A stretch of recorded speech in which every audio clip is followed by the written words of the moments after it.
Welcome to the Book of Idioms, where every expression opens a window into history. Today's story isn't about an idiom, but about a misunderstood era. An era often labeled as dark, yet filled with brilliance. For centuries, the term Dark Ages has painted a picture of ignorance, decline, and cultural stagnation in Europe.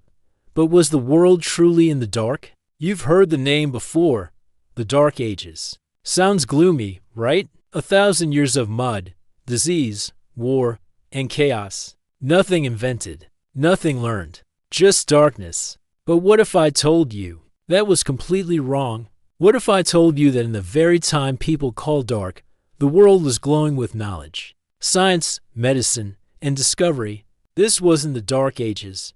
This was a golden age, translating ancient texts, exploring science, inventing tools, building machines, and changing the world. Now let's talk about the truth behind the name.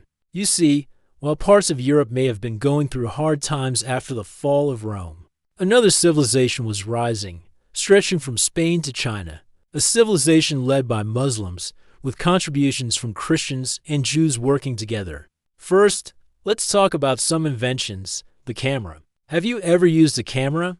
Think Ibn al-Haytham. He was the first to explain how the eye sees light and how to project an image through a small hole into a dark room. That discovery, it led to the invention of the camera obscura, the great-great-grandfather of your digital single-lens reflex cameras, your phone cam, and yes, even your TikTok filters. Our second inventor is the fisherman who tried to fly. Dream of flying? You're not alone. A man named Abbas ibn Firnas believed we could fly nearly 1,000 years before the Wright brothers. He built wings. He took off, and although his landing was not the smoothest, he opened the skies for all of us. The third personality is called the father of surgery. Let's talk about hospitals and surgeries. Meet al-Zahrawi, the father of modern surgery. He invented over 200 surgical tools, many still used in hospitals today. Even the stitches we use inside your body, yeah, that was his idea.